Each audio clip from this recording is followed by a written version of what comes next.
Hey everyone, welcome back to the channel. I want to do this episode because I really believe that part of a good death is living a really good life.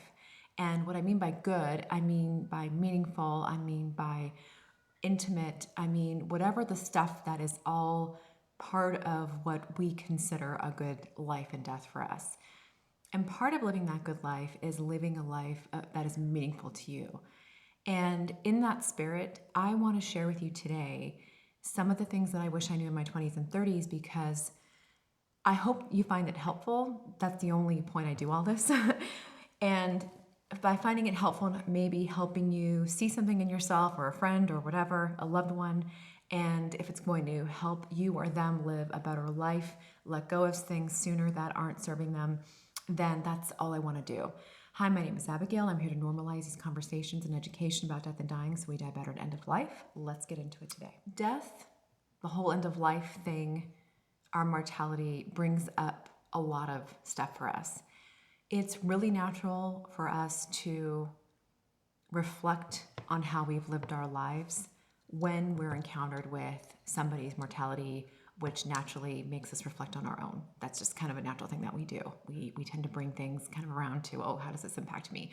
Which is why death and illness and all that stuff can seem really can be really hard for a lot of people, because then we start to naturally reflect on what it would be like for us.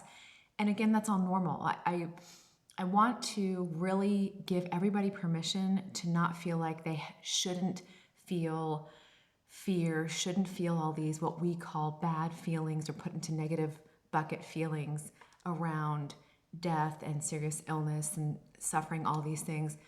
It's healthy, it's natural for us to feel these feelings, and recognizing them, processing them in a helpful way is one of the healthiest things you can do to help you continue to live a life you want and live a life with meaning.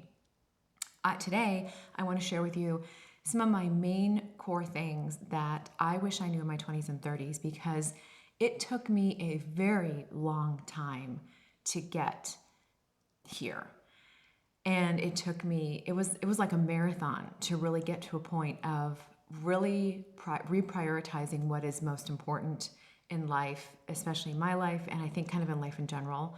And I really wasted so much time, so much money, and I'll explain to you why, and just so much time that I could have been doing things that probably would have brought me more meaning, more joy, especially more happiness and more health. My health really took a hit and suffered, and that's where I really had to spend a lot of money to start to get better. And now my life is really impacted because of it. So I'm going to get into those things. Let me know if you have questions. Let me know if you have blah, blah, blah comments, all those things. If there's something that resonated with you, I always really want to know. So I always appreciate any kind of interaction you give me. It's beyond appreciated, so thank you. So let's get into it. This is something I've already talked about before, so it's not going to seem too new, but if you followed me on social media and stuff, you might have heard me. But I really wish I knew and understood how important not only physical health was, because I was obsessed with physical health. I was like chronically dieting. I did all the fasting. I downloaded the fasting app. I fasted 16 to 22 hours a day, 6 days a week, and tracked it on it and everything, blah, blah, blah, steps, everything. Okay. So I did all that, but what I didn't really understand and realize is how equally important, equally, if not even more, a little more, was the aspect, my mental and emotional health aspect. And I just ignored those things. I went through periods of my life where I would, meditate and did some classes and did a lot of reading on stuff like that, because I was always kind of, I always felt a little spiritual and connected to nature, and I loved all that. I always loved what nature felt like, I think because it just grounded me. But anyway, I wish I knew that, because I got sicker than I had to get. I allowed stress to really get to me. I didn't recognize that I had trauma until in my mid to late 20s, I was experiencing PTSD nightmares, and I didn't know they were PTSD nightmares. I ended up I saw a couple practitioners. I think one was my doctor and one was who then told me to go see a therapist. And I was sitting there talking to my therapist, and I was saying, I wake up in the middle of the night in complete terror with these nightmares that I have. And the nightmares were of my mother chasing me down with weapons, knives. One time it was fire. Then it was like chains throwing at me. And she was always protecting my brothers. Like my brother's in the back, and she was protecting me, and she was chasing me in full range, yelling and screaming like she did when I was younger. And she, kind of was characteristic of her nature when she would get into these really violent outbursts. Just verbally, just very, very violent, very, very hostile, and making it so terrifying for me. And just before she would start to basically almost kill me, because she was trying to kill me, before that happened, I would wake up and I would be in, that typical trying to catch your breath and, heart racing, sweating, completely terrified. And those popped up, years after it happened. And so when I was talking to my therapist and my doctor about it, and my therapist is the one that said, we need to get you to a psychiatrist too, because I was also starting to experience some other, a little bit of anxiety and some depression, through work and things like that. Just overworking, and then I had an injury, things like that, not work related. And oh my gosh. And I'm sitting there and I'm laughing at her, and I'm thinking, there is no way I don't have PTSD. PTSD are for people that are really experiencing real problems, like people who fought in war, people who are survivors of the Holocaust, things like that, survivors of rape, things like that. That's PTSD. I did not have PTSD. Well, come to find out, working through all this more and more was just really, I alarmed myself in the fact that I was so detached from my own reality and what was happening inside of me.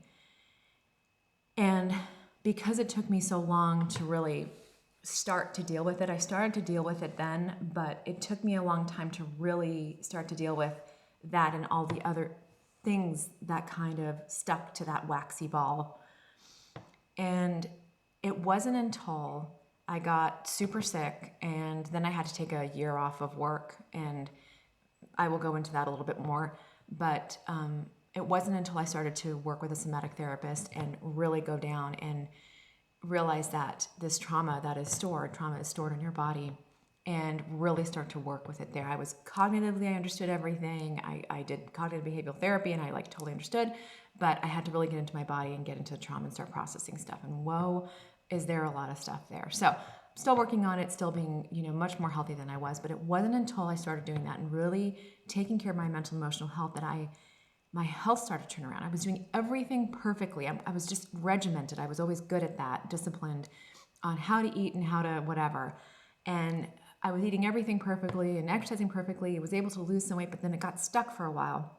And it wasn't until I started doing my emotional health that I started to, it started to lose a little bit more. I was able to start to feel a little bit better with my energy. I'm still on a lot of medications for the rest of my life, and it's just not worth it. It's just not worth it. And having the prolonged periods of high stress in my job, where my boss told me that I worked the job of at least 3 people, which is completely correct. And I overperformed, and I just constantly tried to do the best and over-deliver all the time in a company culture that was extremely toxic, and it was all about family, so that the boundaries were very, very blurred, and they really took advantage of me. And the reason why I know they took advantage of me, I mean, they obviously did, I realized that, but just looking at what happened, but my 2 VPs came up to me just without any kind of, without me saying anything. They both told me on separate occasions, each on their own, that they felt guilty about what happened to me.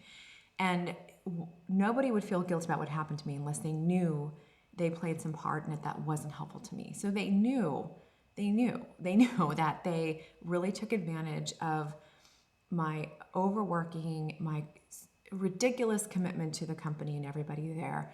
And it was just stupid. It was just so stupid, because I had to live with the ramifications and the consequences. I had to lose years of my life while I was sick, and possibly down the line. I've been able to reverse some stuff, but I still am at risk for definitely dying younger. And I had to, and lost a lot of money that I worked so hard for. I had to lose that money in order to pay for all of these, not just medications, but the treatments and all of the other things that I was trying to do, the therapy, all the holistic stuff, because I was trying to hit this from all ends. The traveling, I had to travel to see some doctors and stuff, all of it. And that was my reward. And yes, I'm kind of going a little bit deeper and a little bit more, in all the other aspects of it. But it really was, I think if I had paid attention to my mental, emotional well-being and health, I wouldn't be where I am today, and I wouldn't have dealt with the illnesses that I had dealt with.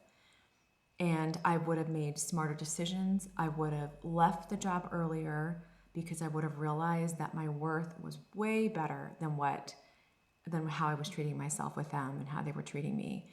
And I would have, not only that, I would have gotten paid much better and have been much healthier had I had changed jobs earlier, because I was all about commitment, having a long run. I was there for 15 years. I mean, stupid. Nowadays, being in a job for a year is like pretty good. And then you go to another job and you get more of a salary. So yay.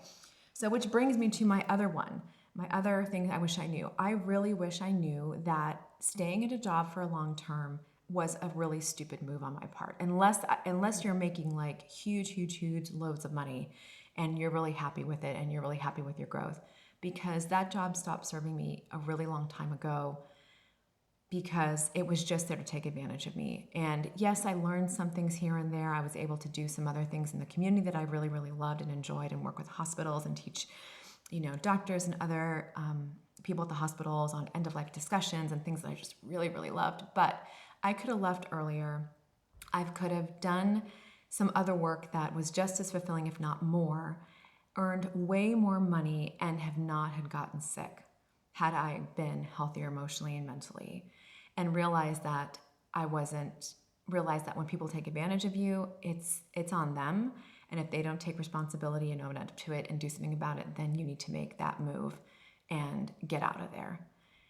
So I think some things on social media have been talking about this, about making sure to, not stay at a job because you end up losing money. And I think those are going around, which is really good. But that is huge. That is really huge. So if you're early in your career, middle of your career, unless you're getting like huge raises and huge bonuses, and I'm not trying to bash, the company at all. It's never smart to bash them. But I'm telling you, from a reasonably smart person, just how much you can be taken advantage of when you're coming from a good place. And that brings me to my third thing that I wish I knew. Just because you are always working from the best of intentions, it doesn't mean it's going to help you get anywhere, and it's certainly not going to protect you. I always was of this stupid mindset where I just trusted people. I just put my blind trust into people, and that was really stupid. I ended up getting hurt and also just really taken advantage of, especially in a professional sense, because I thought, no, they wouldn't take advantage of me. They would, they're just trying their best. And, I see all the numbers and the financials, and, I don't want to ask for money. I don't really want to do that. The only time I asked for a raise was when, my rent was increasing, and, other market stuff was just increasing too. It was kind of crazy. So I went and humbly asked for just a little bit more. But don't assume that if you're working for best intentions, everyone's going to also be working for best intentions, because they're not. When the wrong people see that, and they will take advantage of it. It doesn't matter who, what, where, or why it's coming from. And even good people will take advantage of it because it makes their life a little easier. Working with the best of intentions, it doesn't mean that everybody else is going to. And in fact, they're going to most likely take advantage of that. The other thing that kind of goes along with that is the fourth thing that I wish I knew. I wish I started to trust myself more than just always giving complete trust to other people and thinking that they always knew more than me. I was always good about, and I'm very good about understanding that there's always more and more to learn, and the more I learn, the more I know I need to learn. And that's very good. That's really, really healthy. But assuming that you can trust people with everything is not that healthy. It's okay to have a little bit more discretion. And one of the best things that you can do is learn to trust yourself. And I think through my own emotional, mental health journey, learning to trust myself was a huge thing for me. And I'm still in that process, but I'm much better than I was. And learning how to feel at home is the key there. So if you can trust yourself, you can start to feel at home within yourself, because this is where your home is. Your soul, whatever it is that you want to call it, is here in this body, here in this mind. You want to make this your home. This is where you're going to be the safest. This is where you can find your home, because the outer world is going to do all the outer world shit that it does every single day. And some days are going to be a lot worse. Some days are going to be a lot better. But you need to find your home here. Finding home here is learning how to trust yourself. And once you're able to do that, then you can know that I might have a crappy day outside. People may be saying whatever, doing whatever, at me, not at me, whatever. And I can find home in here. And because I trust myself, and I can find comfort within myself. The other thing that I learned as number 5, something I wish I learned is, and this is something a friend of mine told me, she was a previous colleague and a friend of mine, she said, you need to learn how to mother yourself. And that was really true for me. Yes, I have a mother, but I was always the parentified child. I've always felt like the parent in the house.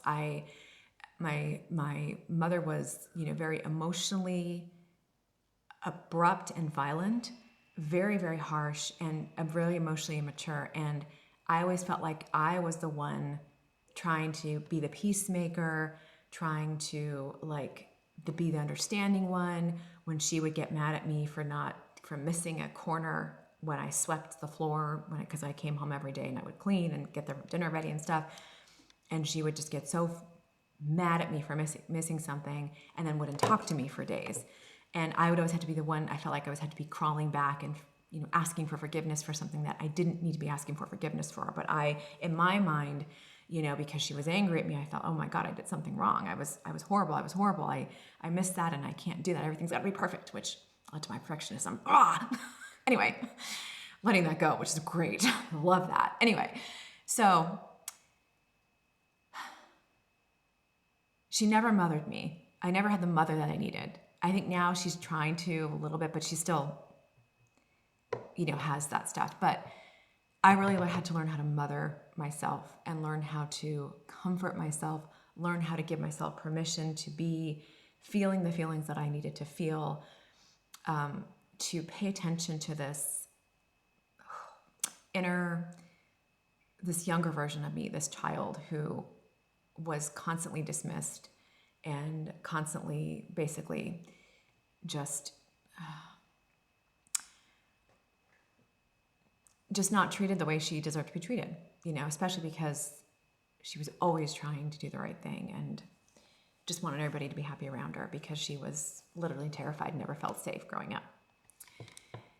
And learning how to mother myself was one of the probably most important things too that I could have ever learned. And I wish I knew that earlier, because had I knew that earlier, I wouldn't have suffered so much. And I would have been able to draw the boundaries between my family and myself a lot earlier, and probably would have been a little bit healthier from it. So that's still a work in progress, but that's great. That's all good. The other thing I want to say in my 20s and 30s that I really wish I knew then was, don't be afraid to invest, learn how to invest, rather than just stick stuff in a savings account. And I finally learned that, in my 30s, and I educated myself on it, and I'm really happy I did. But especially when you're in your 20s, and 30s at the latest, the earlier you can start, the earlier the time is on your side. That's what it really, that's what really matters. It's time that really, really matters. When you're trying to play catch up later in life, that's when you kind of screw yourself over, because you have to invest a lot more. You have to be way more aggressive. And, I ended up having to pull back on my investing in my early 40s because I was so ill, and because I was using the majority of my money on medical bills and, and all the stupid medical stuff and holistic stuff that I was doing for a really, really long time. So to say I have regrets, of course, is definitely true. I definitely have regrets, and there's nothing wrong with having regrets. People say, oh, I have regrets, but I'm thankful it happened. Okay. Or they say, people say, oh, I don't have regrets because I'm thankful it happened. Let's really be clear. Having regrets is healthy. Having regrets shows that you are evaluating your actions and how you've lived in order to live better, to treat yourself better, to treat people better, whatever it's for. Having regrets is healthy. If we didn't have regrets, we're really not reflecting, okay? Being then grateful for the lessons that you learned is another thing. Yes, it's connected, but it's another thing. So yes, I am somewhat thankful that, that some of these things happen because it's bringing me to do certain things that I'm really enjoying, such as this type of stuff. And I'm in the process of writing a book and things like that, which is great. I love doing all those things. I certainly feel like I've learned so much crap that I don't know if I really wanted to learn because I suffered a lot, but I certainly learned a lot. And if any of this helps anybody, that's the only thing I care about, because I don't want to know that I went through all this for nothing. I really want to know that some of this can be helpful, even a little bit of it can be helpful to people in their lives, because then what the hell did I go through it for? Yes, maybe my own self-discovery and learning and healing, sure, but I'd like for it to be helpful to other people. So yes, I have regrets, and I'm a little grateful for where it brought me today. And that's all I can say right now. So I hope you found these several things of what I wish I knew in my 20s and 30s helpful. If there's something that you want me to expand on a little bit more or clarify, I always say just let me know, send me a comment. Let me know if there's anything that you found really helpful. And if I get enough responses, then I might even do another video where I share other people's what other people found, what other people wish they knew. Because if it's certainly helpful, I'm sure I find it helpful. If it's certainly helpful to me, I'm sure it can be helpful to other people. Anyway, thank you so much for popping in today. My name is Abigail, here to normalize these conversations about and education about death and dying so we die better at the end of life. And make sure we also live one of meaning until we get there. And that's what this video was today. I'll talk to you later. Thank you so much.